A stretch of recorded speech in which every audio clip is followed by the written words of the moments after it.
Suba, antes un pequeño municipio de la Sabana, ahora hace parte de la ciudad de Santa Fe de Bogotá, que alberga desde sus entrañas históricas un cabildo indígena de origen muisca.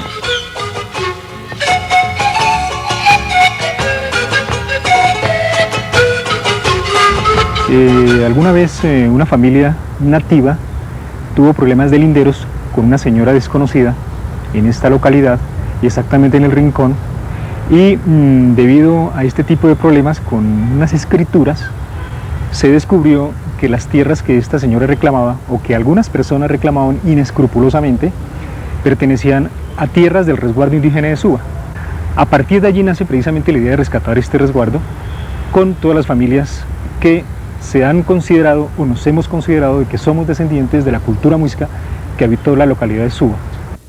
Un poco inquietando sobre nuestros apellidos, nuestros rasgos, las familias, los apellidos, nos dimos a la tarea de ir consolidando como un proceso histórico de saber quiénes somos, para dónde vamos.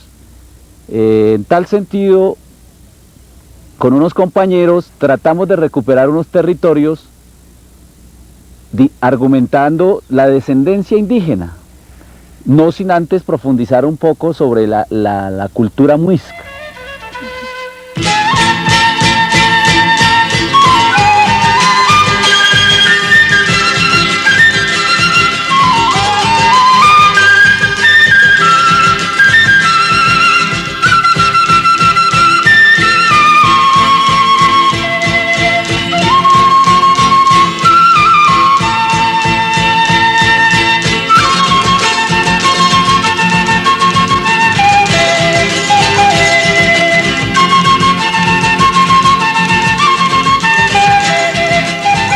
Mi abuelita Carmen me dijo que nosotros éramos cabildo indígena de Suba.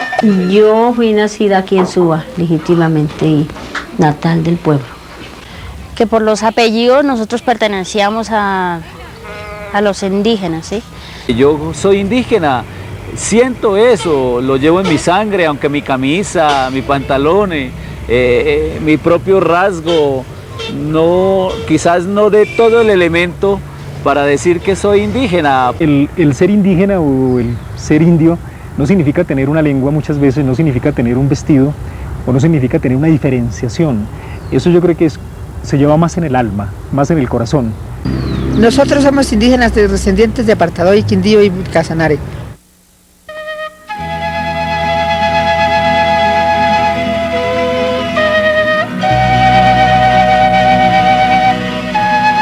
Somos una comunidad de un alto mestizaje, indudablemente.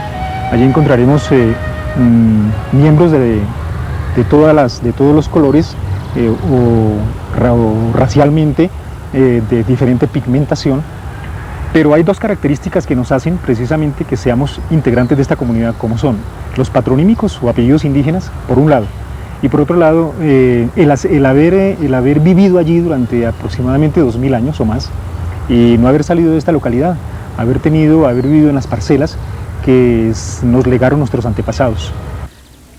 Hacia el año 83, de nuevo hacemos otro intento, ya un poco más consolidados, ya un poco mirando los apellidos Bulla, Caita, Neuque, Chizaba, Cuenca, Mususú, Triviño, entre otros.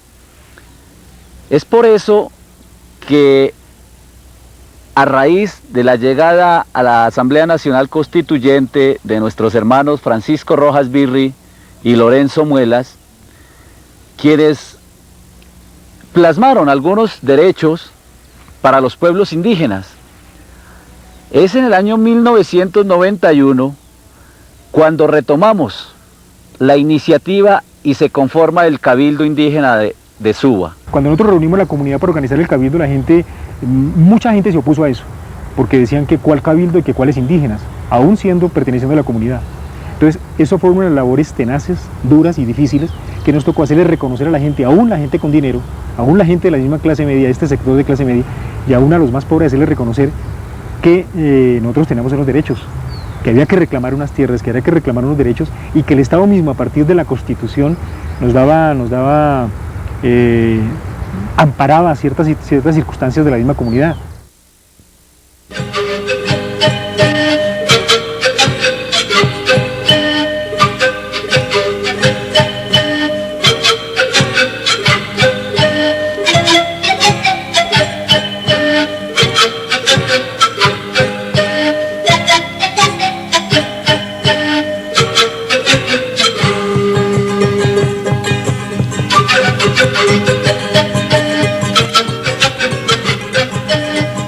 Son niños, ancianos, hombres y mujeres los que conforman el cabildo, que desde su cotidianidad se manifiestan. Sin embargo, la cercanía y reconocimiento con los demás habitantes de la localidad resulta ser casi anónimo. ¿Sabe que hay un cabildo indígena? No. Sí, aquí existe un cabildo. Sí, claro. Simplemente yo he visto un aviso que dice gran campeonato, que dice Cabildo Indígena Invita. La verdad es que sé que queda allá abajo, no sé qué actividades realizan ya de tipo cultural. Tienen como especie de un museo, es hasta donde yo conozco pues de esa parte de los indios aquí de Suba. Desde hace más o menos 10 años he sabido que existe el Cabildo Indígena. Está muy poblado y todas las cosas, tal vez en Chía o en Cota, sí, pero aquí en Suba no. No tiene nada que ver con nosotros tenemos a la alcaldía y los ediles y todo, pero no sé cómo tengan su organización política ni económica. Nosotros somos una comunidad de un alto mestizaje. Nosotros somos una comunidad que hemos sido paralela al crecimiento de la ciudad, hemos sido paralelos al desarrollo de las problemáticas social, económica y social de la ciudad de Bogotá. Por lo tanto, nosotros nos caracterizamos por muy pocas cosas, anteriormente se las mencioné. Entonces, lo que nos ha ayudado a nosotros es que hemos permanecido en esta localidad, que permanecen los apellidos autóctonos, que hay unas características étnicas muy diferentes a los demás. Pero sí, como les dije, lamentablemente se ha perdido en su esencia todas las condiciones que debe tener una comunidad indígena. Mientras nosotros hemos estado estos 2 últimos años, el año pasado y este año hemos tenido muy buenas relaciones con todas las comunidades. Se ha afiliado a la gente, se nos ha venido a postular para afiliación al Cabildo Indígena gente del Tolima. Y nosotros los hemos recibido porque nosotros no vamos a discriminar a nadie, nosotros tenemos muy buenas relaciones con todos.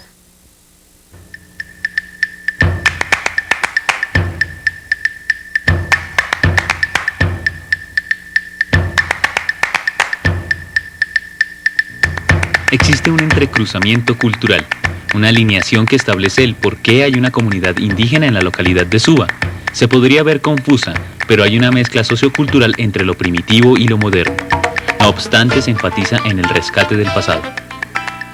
Para nosotros como localidad tiene un carácter cultural e histórico muy importante conservar la figura de resguardo indígena dentro de su posibilidad del rescate cultural, histórico de lo que fueron los indígenas para nosotros.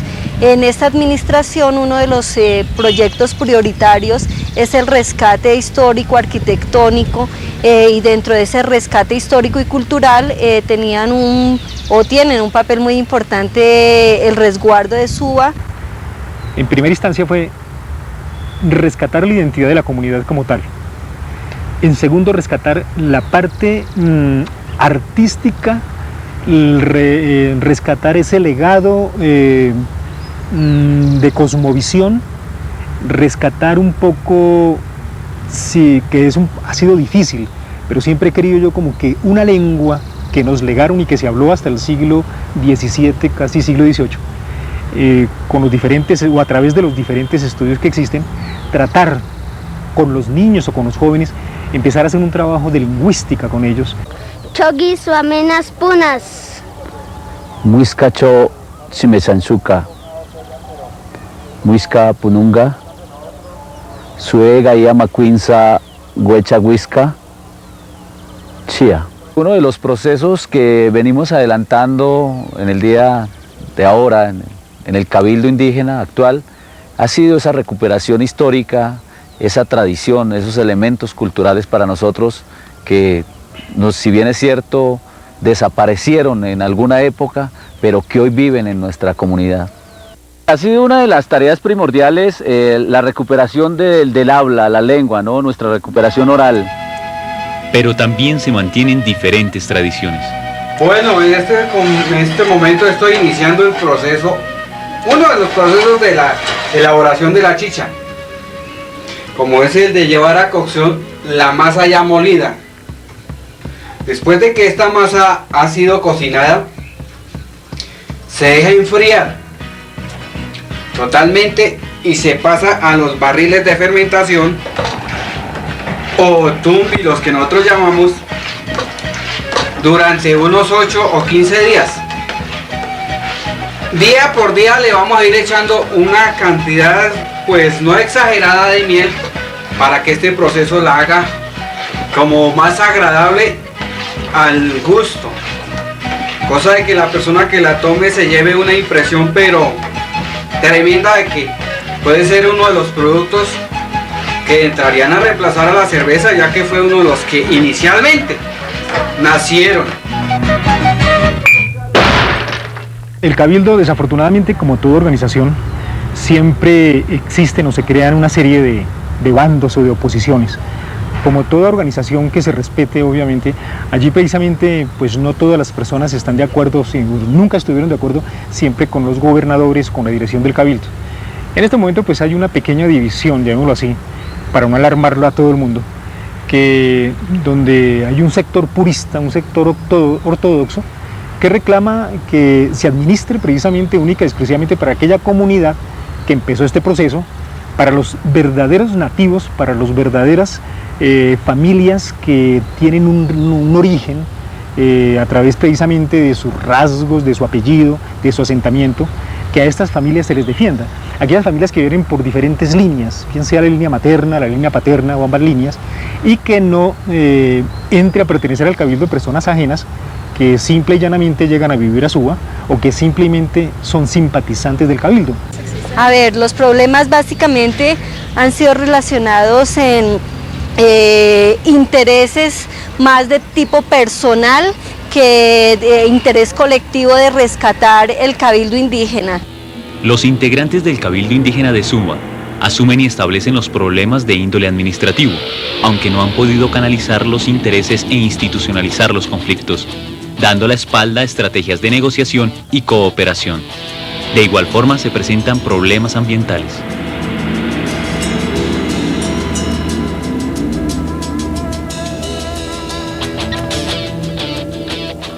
Es muy triste esto, el ver cómo se vulnera una cultura, cómo se acaba con un pueblo.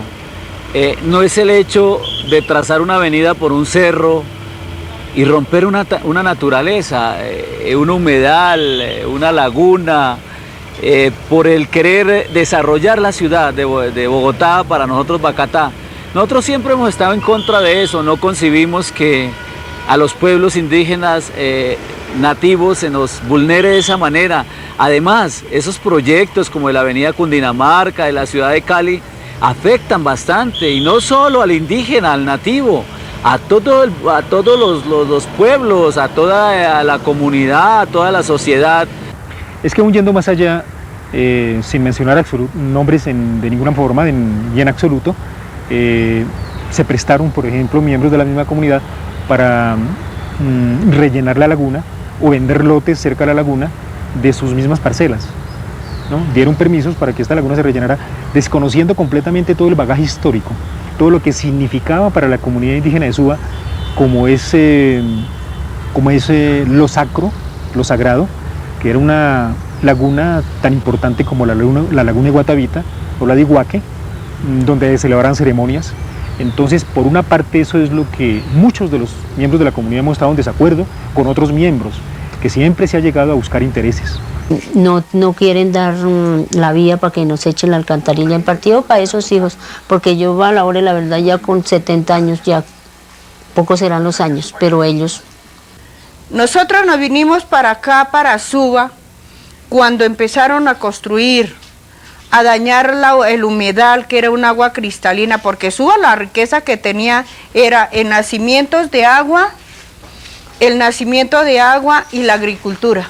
Si hoy volviera a ser como era el tiempo de antes, no tendríamos de escasez de agua ni de comida. No habrían gamines, no habrían desechables, no habría nadie que le quitara a nadie porque había comida en abastecida. Bastante comida. Aquí nunca se le prohibía ni nunca se le negaba a nadie la comida, ni la posada. Nadie era diferente, que llegara quien llegara, todos teníamos derecho de comer y todos teníamos la comida. No importa la expansión urbanística, Aún hay hombres indígenas que se preocupan por mantener viva su cultura y conjugarla con una ciudad que persigue afanosamente una modernidad. Yo siempre he dicho que he pensado que es una comunidad nativa, ¿no? O sea, las comunidades, nosotros no somos indios ni somos indígenas, nosotros somos nativos. Ese nombre o remoquete indígena o indio, que quedó desafortunadamente para la historia eterna, fue una imposición que significa más como subyugación que otra cosa. Lamentablemente la comunidad indígena de Suba ha perdido, en esencia, y ustedes lo han podido observar, sus características esenciales como comunidad. A la comunidad se le hizo avergonzar de su pasado, a la comunidad se le hizo desconocer su verdadera esencia y su verdadera raíz, a la comunidad se le quitan sus derechos, empezando desde la misma tierra, que forma parte o es el entorno del hombre indígena. ¿Significa ser miembros de una comunidad indígena el hecho de estar vivos, el hecho de estar aquí?